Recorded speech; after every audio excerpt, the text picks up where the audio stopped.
ሰላም ጤናና ክብር በተገኛችሁበት ቦታ ይሁን እያልን እንመኝላችኋለን።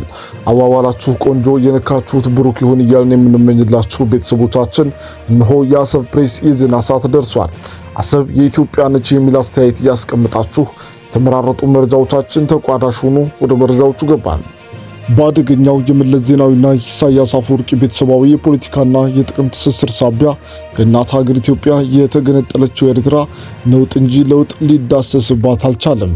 ኤርትራውያን በቀድሞ እናት ሀገራቸው ኢትዮጵያ ስልጣኔ እየተማረኩ አስመራን ለቀው ወደ አዲስ አበባ እየጎረፉበት የተቸገረው ኢሳያስ አፈወርቂ በአስመራ ጎዳናዎች አዲስ ያስተከላቸው መብራቶች የኤርትራውያንን ልብ ሊያማልሉ አልተቻላቸውም።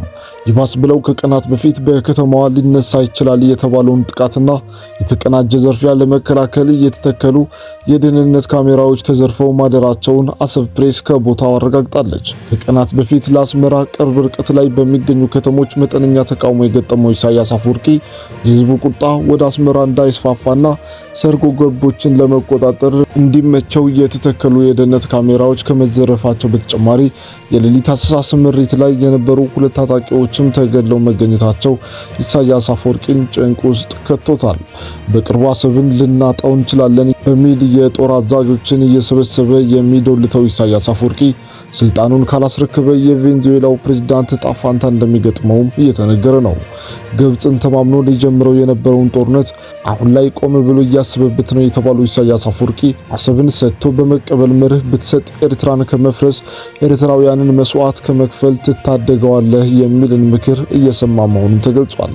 ላለፉት 34 ዓመታት ከኔ ውጭ መሪ የለም ያለው ኢሳያስ አፈወርቂ አሁን ላይ የሚተማመንበት አምባገነናዊ ክንዱ እየዛለ እንደሆነም እየተነገረ ነው። ወታደራዊ አዛዦቹ ኢሳያስን መስማት አቁመዋል የተባለ ሲሆን በኤርትራ የተሻለ ለውጥ ያስፈልጋል በሚልም ተቃዋሚዎች ምክክር እያደረጉ ነው ተብሏል።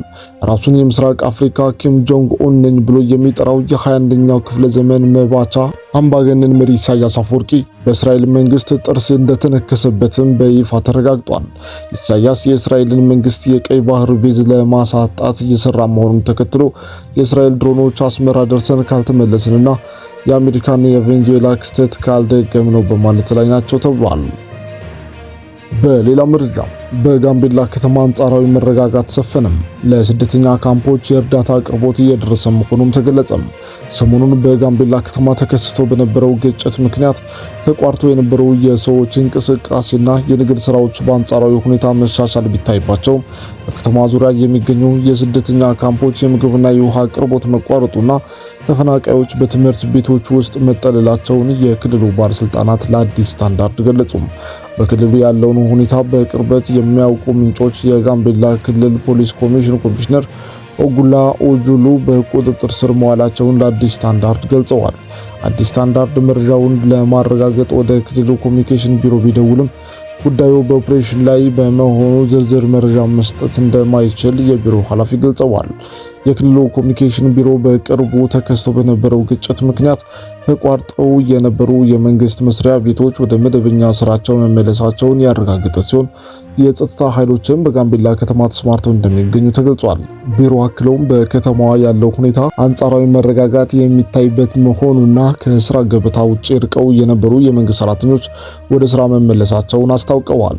ስማቸው እንዳይጠቀስ የፈለጉ ሌላ የክልሉ ባለስልጣን ለአዲስ ስታንዳርድ እንደገለጹት የታየው የጸጥታ መሻሻል በአብዛኛው በከተማዋ ላይ ብቻ የተገደበ ነው። አሁን ላይ የተወሰነ መረጋጋት አለ፣ ነገር ግን ሙሉ ነው ማለት አይቻልም ያሉት ባለስልጣኑ በከተማዋ ውስጥ ሰዎች እንቅስቃሴ ጀምረዋል።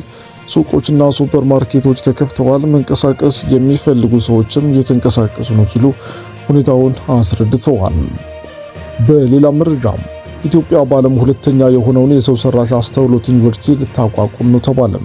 ጠቅላይ ሚኒስትር አብይ አህመድ በዓለም ሁለተኛ የሆነውን የሰው ሰራሽ አስተውሎት AI ዩኒቨርሲቲን እቅድ ይፋ አድርገዋል። ጠቅላይ ሚኒስትሩ በአዲስ አበባ ዩኒቨርሲቲ 75ኛ ዓመት የምስረታ በዓል በተዘጋጀ የውይይት መድረክ ላይ ተገኝተው ባደረጉት ገለጻ ኢትዮጵያ የAI ዩኒቨርሲቲ ለመገንባት ዝግጅቷን ማጠናቀቋንና በቀጣዮቹ 6 ወራት ውስጥ ስራው ተጠናቆ ለአገልግሎት ዝግጁ እንደሚሆን ገልጸዋል።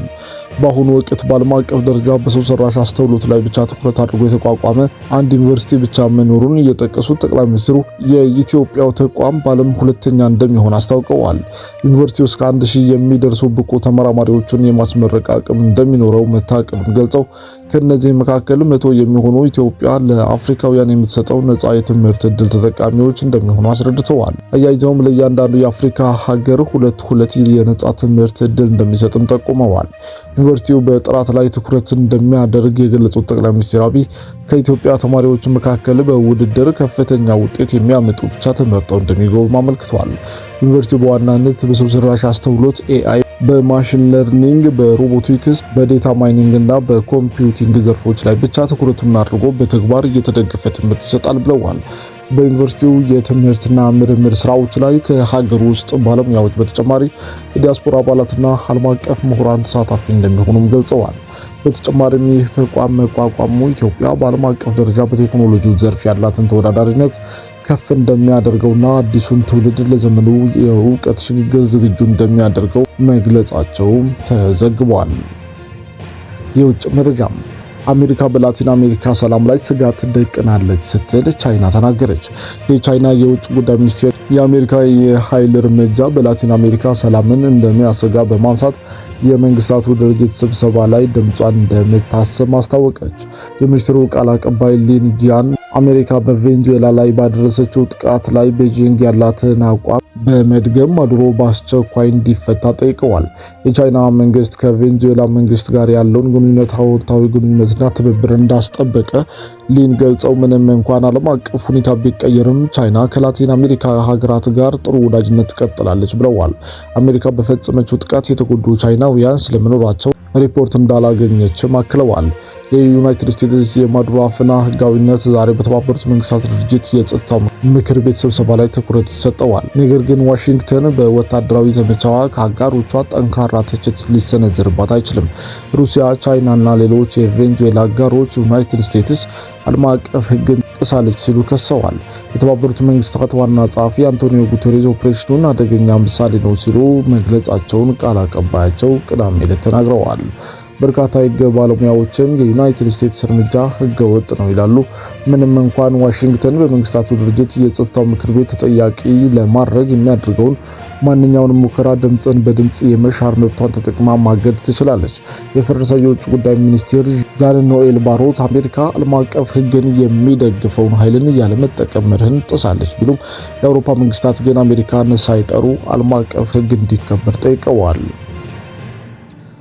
በሌላ መረጃም የሩሲያ የተባበሩት መንግስታት ድርጅት ተመድ አምባሳደር ቫሲሊ ኔቤንዚያ አሜሪካ የቬንዙዌላውን ፕሬዝዳንት ኒኮላስ ማዱሮን በወታደራዊ ኃይል ጠልፋ መውሰዷን ዓለም